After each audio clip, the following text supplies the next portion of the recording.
Friends, welcome back to my channel. ప్రతిరోజు ఇల్లు ఇల్లాలు పిల్లలు సీరియల్ టీవీలో కన్నా ముందుగా చూడడానికి వెంటనే మా ఛానల్ని సబ్స్క్రైబ్ చేసుకొని పక్కనే ఉన్న గంట సింబల్ ఆల్ పైన క్లిక్ చేయండి. అప్పుడే నేను పోస్ట్ చేసే వీడియోస్ మీరు మిస్ కాకుండా నోటిఫికేషన్ ద్వారా చూడగలరు. ఇక సీరియల్లోకి వెళ్తే ఇల్లు ఇల్లాలు పిల్లలు సీరియల్లో కళ్ళు తిరిగి పడిపోతుంది నర్మద. మరి అసలు ఏం జరిగింది? నర్మదని అలా చూసి మరి రామరాజు ఎలాంటి నిర్ణయం తీసుకోబోతున్నాడు? ఆ గీత దాటి నర్మదని కాపాడడానికి ఆ గీత దాటి తనని హాస్పిటల్కి తీసుకువెళ్ళేది ఎవరు? అసలు ఏం జరగబోతుంది? నర్మద ఏం జరిగింది అసలు? మరి అసలు ఈ విషయంలో ఎలాంటి నిర్ణయం తీసుకోబోతున్నాడు సాగర్? ఇప్పటికైనా మారబోతున్నాడా? సాగర్లో మార్పు ఎలా రాబోతుంది అనేది తెలియాలంటే ఈ వీడియోని చివరి వరకు స్కిప్ చేయకుండా చూడండి. అప్పుడే మీకు క్లియర్గా అర్థమవుతుంది. అలాగే ఈ వీడియోని ఇప్పటి వరకు లైక్ చేయని వాళ్ళు ఇప్పుడే లైక్ చేసేయండి. ఇక సీరియల్లోకి వెళ్తే ఎలాగైనా వల్లి బండారం బయట పెట్టాలనుకున్న ప్రేమ నర్మదలు అసలు వల్లిని ఎలాగైనా హాస్పిటల్కి తీసుకువెళ్ళాలని, ఈ మందుల విషయం ఏంటో తెలుసుకోవాలని, తన కడుపు నిజం కాదు అన్న వాళ్ళ అనుమానం క్లారిటీగా తెలుసుకోవాలని చెప్పేసి వాళ్ళు చాలా గట్టిగా అనుకుంటారు. అయితే వీళ్ళకి ఒక ఎదురు దెబ్బే తగిలింది. ఎందుకంటే వీళ్ళ నాటకం బయట పెట్టాలి అనుకున్న నర్మద ప్రేమలకి వల్లి ఇంకా సుకన్య కలిసి చుక్కలు చూపిస్తారు. ఎందుకంటే సుకన్య వచ్చిందే అందుకు. చాలా కన్నింగ్ తెలివితేటలతో వల్లి కన్నా ఎక్కువగా తనైతే అలా మోటివేట్ చేస్తుంది. అసలు వీళ్ళది తప్పు అన్నట్టుగా రామరాజు ముందు మాట్లాడి వీళ్ళ వల్లే వల్లి కళ్ళు తిరిగి పడిపోయింది అన్నట్టుగా మాట్లాడి నర్మదని ప్రేమని ఇంకెప్పుడు కూడా వల్లి విషయంలో జోక్యం చేసుకోకుండా ఉండేలా చాలా గట్టిగానే ప్లాన్ చేసి రామరాజుతో తిట్టిస్తుంది. అయితే నర్మదతో పాటు ప్రేమకి కూడా చాలా గట్టిగానే వార్నింగ్ ఇస్తాడు రామరాజు. ఇంకొకసారి వల్లి విషయంలో మీరు కలుగ చేసుకుంటే మాత్రం నా ప్రతాపం ఏంటో చూస్తారు. అసలు మీరు వల్లి జోలికి వెళ్ళడానికి వీల్లేదు. చూడు నర్మద, నువ్వు ఆ గీత దాటి మళ్ళీ ఇక్కడికి రావడానికి వీల్లేదు. ఈ ఇంటి మనుషుల గురించి పట్టించుకోవడానికి వీల్లేదు. ఈ ఇంటికి నీకు ఎటువంటి సంబంధం లేదు. నీవేదైనా చేయాలనుకుంటే సాగర్తో మాట్లాడు, సాగర్తో చెప్పుకో. అంతేకాని నా ఇంటి విషయాల్లో, నా కోడలి విషయంలో నువ్వు అసలు తలదూర్చడానికి వీల్లేదు అంటూ చాలా మండిగా చెప్పేస్తాడు. దాంతో తను చాలా బాధపడుతుంది. నర్మద చాలా బాధపడుతుంది. కానీ ప్రేమ కూడా ప్రేమ నర్మద సొంత అక్క చెల్లెళ్ళ కన్నా ఎక్కువ ప్రేమగా ఉంటారు. అలాంటిది ఆ గీత వాళ్ళిద్దరి మధ్య దూరాన్ని పెంచుతుందని తెలిసి వాళ్ళిద్దరూ చాలా బాధపడతారు. అక్కడేమో అసలు ప్రేమ వాళ్ళ మేనత్త ఎలాగైనా ధీరజు ఎక్కడి నుంచి కార్ తీసుకొచ్చాడో, ఈఎంఐలు వడ్డీలు కడుతూ తీసుకొచ్చాడో అక్కడి నుంచి ఆ కారుని అలాగే వాళ్ళ కుటుంబాన్ని ఎలా రోడ్డు పాలు చేయాలనేది గట్టిగా ప్లాన్ చేస్తుంది. అయితే ఎలాగైనా ధీరజ్కి దెబ్బ మీద దెబ్బ తగలాలి, ఆ రామరాజు కోలుకోలేని దెబ్బ కొట్టాలి అని చెప్పేసి అనగానే, అలాగే వాడి కోడలేదో కడుపుతో ఉందని చాలా విర్రవీగుతున్నాడు. ఆ ఇంటికి 3వ తరం రాబోతుందని వాడు చాలా విర్రవీగుతున్నాడు కదా.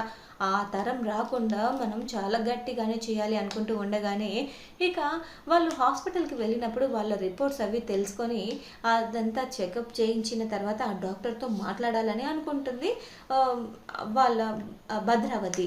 అయితే అసలు వాళ్ళు హాస్పిటల్కి వచ్చారు కదా, అసలు ఏం జరిగింది? వాళ్ళు ఆ అమ్మాయి కడుపుతో ఉంది కదా అనగానే అది అది అంటూ డాక్టర్ తడబడుతూ ఉంటే, ఏంటి అలా మాట్లాడుతున్నారు? తను నిజంగానే కడుపుతో లేదా?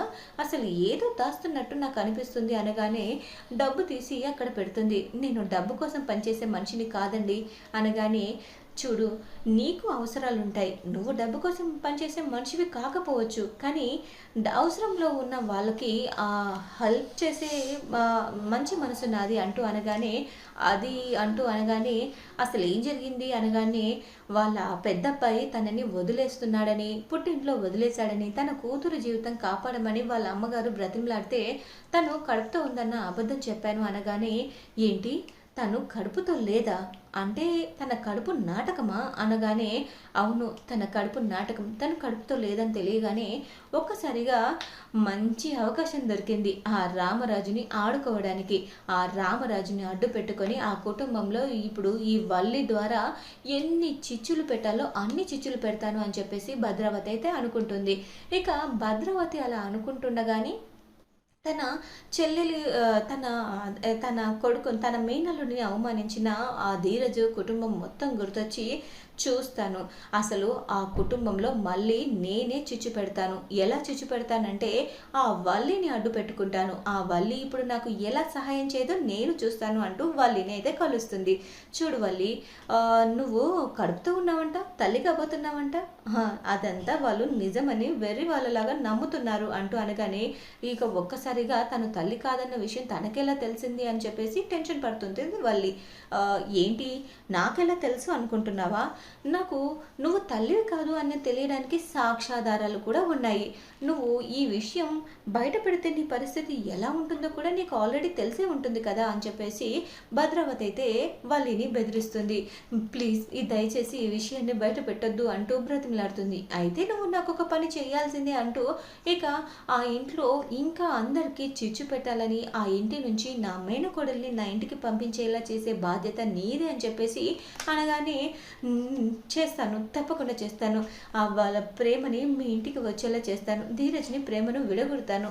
మీ మేనకోడలు ఎప్పుడు మీ ఇంటిలోనే తిరిగి వచ్చేటట్టు శాశ్వతంగా ఉండేటట్టు చేస్తాను అని చెప్పేసి మాట అయితే ఇస్తుంది వల్లి. ఇక తర్వాత అలా వాళ్ళిద్దరి మధ్య గొడవ పెట్టాలని ప్రేమ నర్మదలను ఆల్రెడీ దూరం చేసిందని, ఆ గీత ద్వారా వాళ్ళిద్దరూ మాట్లాడుకోరని, ఇక మాటలతో పాటు వాళ్ళిద్దరిని ఎప్పుడు కలుసుకోకూడదని రామరాజు చెప్పింది విని ఇక ప్రేమ ఇంకా నర్మదల విషయంలో రెచ్చిపోయి మాట్లాడుతుంది వల్లి. అయితే అలాగే ప్రేమ విషయంలో, ధీరజ్ విషయంలో గొడవలు చేయాలని చాలా గట్టిగానే ప్రయత్నం చేస్తూ ఉంటుంది వల్లి. ఆ తర్వాత అదంతా తెలుసుకున్న నర్మద వల్లికి చాలా గట్టిగానే వార్నింగ్ ఇస్తుంది. ఏంటి ప్రేమ ధీరజ్ల విషయంలో నువ్వు ఎందుకు అంతలా ఆతృత పడుతున్నావు? అసలు ఏం చేయాలనుకుంటున్నావు?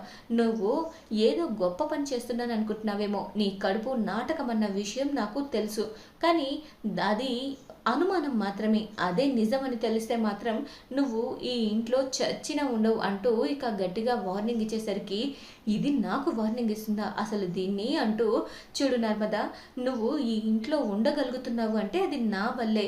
ఈ ఇంట్లో ఈ గీత గీసి కనీసం నిన్ను మా ఇంట్లో వాళ్ళని కలవనిస్తున్నాను. కనీసం నువ్వు కళ్ళారా చూసుకోగలుగుతున్నావు. దేవుళ్ళంటి అత్తయ్య మామయ్యలకి నువ్వు ఎంత తీరని ద్రోహం చేశావంటూ అనగానే నోర్మి, ద్రోహం చేసింది నువ్వా నేనా? నీ ఆస్తిపాస్తులు అబద్ధం, అలాగే నువ్వు చదువుకున్న చదువు అబద్ధం, అంత అబద్ధం. మీ అమ్మ నాన్నలు కోటీశ్వర్లు అన్నది అబద్ధం, అంత అబద్ధం. ఇన్ని అబద్ధాల మధ్యన నీ కాపురం సాగుతుందని నువ్వు ఎలా అనుకున్నావు? అలాగే బావగారికి యాక్సిడెంట్ చేయించింది నువ్వే అని తెలిస్తే ఇంకా ఈ ఇంట్లో వాళ్ళు అస్సలు ఊరుకోరు. ఈ ఇంటి ఆడపడుచు నాశనం కావడానికి కారణం నువ్వే అని తెలిస్తే ఇంకెవ్వరు ఊరుకోరు. ఏదో నువ్వు మా జాలి దయ మీద బతుకుతున్నావు అంటూ ఉండగానే ఇక చూడు అంటూ వాళ్ళిద్దరూ కొట్లాడుతూ ఉంటారు. అలా కొట్లాడుతున్న సమయంలో అలా వార్నింగ్ తర్వాత తను వెనక్కి తిరిగి వెళ్ళిపోతుంది. అలా వెళ్ళిపోతున్న సమయంలో రామరాజు అలా ఇంటికి రావడంతో ఇక వల్లి అయితే తను అనడం వల్లే బాధపడిందని, నాకు చాలా బాధగా ఉందండి మామయ్య గారు, ఎందుకంటే నర్మద నన్ను అపార్థం చేసుకుంటుంది మామయ్య గారు అంటూ నాటకాలు పడుతూ మాట్లాడుతూ ఉంటుంది. చూడమ్మ నర్మద, నిన్ను ఈ గీత దాటొద్దని, ఈ గీత దాటిన తర్వాత వీళ్ళతో మీకు ఎటువంటి సంబంధం లేదని చెప్పాను కదా. ఆఖరికి ఇంట్లో వాళ్ళు ఏమైనా నువ్వు పట్టించుకోవడానికి వీల్లేదు. మీ ఇంట్లో వాళ్ళు ఏం జరిగినా మేము పట్టించుకోమని చెప్పేసి రామరాజు మొహం పట్టుకొని చెప్పేస్తాడు. ఇక తర్వాత అదంతా ఆలోచిస్తూ బాధపడుతూ అలా వెళ్తున్న నర్మద కళ్ళు తిరిగి పడిపోతుంది.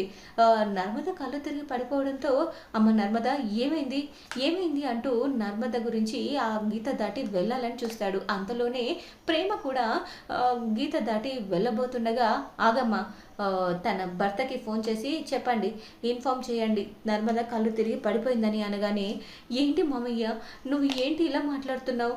అక్కడ ఒక ప్రాణం పోయేలా ఉంది. అసలు ఏం జరిగిందో అక్కకి ఎలా ఉందో తెలియకుండా మనము అలా వదిలేస్తే ఎలా? ఎంత కాదనుకున్నా తను ఇంటి కోడలే కదా.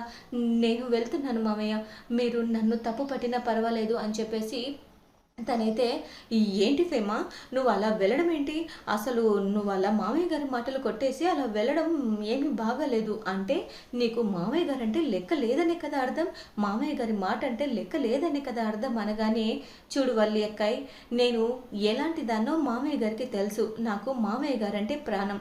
మామయ్య గారి మాట నాకు ఒక వేదవాకు, కానీ అవతల ఒక ప్రాణం పోతుంటే నిన్ను చూస్తూ ఊరుకోలేను. అది నా అత్తగారి ఇంట్లో అది పరువు తక్కువ అవుతుంది. రేపు తనకి ఏదైనా అయితే వాళ్ళ నాన్నకి సమాధానం చెప్పుకోవాల్సింది మనమే. మామయ్య గారు మామయ్య గారు వాళ్ళకి ఏం సమాధానం చెప్తారు? తన ఇంటి కోడలు ఇలాంటి పరిస్థితులు ఉన్నప్పుడు రామరాజు గారు పట్టించుకోలేదంటే బయట వాళ్ళు ఏమనుకుంటారు అని చెప్పేసి ఇక వల్లి నోరు మోయించి వెంటనే నర్మదని హాస్పిటల్కి తీసుకువెళ్తుంది. నర్మదని హాస్పిటల్కి తీసుకువెళ్ళిన తర్వాత సాగర్కి ఫోన్ చేసి చెప్తుంది, ఇలా నర్మదక్కని హాస్పిటల్లో జాయిన్ చేశామనగానే తన తల్లి వేదవతి కూడా చాలా టెన్షన్ పడిపోయి ప్రేమకైతే కాల్ చేస్తుంది. ఏంటే, ఎలా ఉంది, నర్మదకి ఏమైంది, ఎందుకు అలా కళ్ళు తిరిగి పడిపోయింది, అసలు ఏం జరిగిందంటే అంటూ అనగానే, అత్త నువ్వు టెన్షన్ పడకు, అక్కకి ఏం కాలేదు, డాక్టర్ చెక్ చేస్తున్నారు అని చెప్పేసి అనగానే సాగర్ కూడా వెంటనే అక్కడికి వస్తాడు. అక్కడికి వెళ్ళిన తర్వాత డాక్టరు ఫోన్ చేస్తుంది, లోపలికి రమ్మని చెప్తుంది. ఇక అలా రమ్మని చెప్పగానే ఆవిడ భర్త మీరేనా అనగానే, అవును డాక్టర్, నా భార్యకి ఏమైంది, ఎందుకు అలా కళ్ళు తిరిగి పడిపోయింది అనగానే, ఏదైనా ప్రమాదమా, తన ప్రాణానికి ఏమైనా ప్రమాదమా, అసలు ఏం జరిగింది డాక్టర్, నాకేం అర్థం కావట్లేదు అంటూ బాధపడుతూ ఉంటాడు, టెన్షన్ పడుతూ ఉంటాడు సాగర్.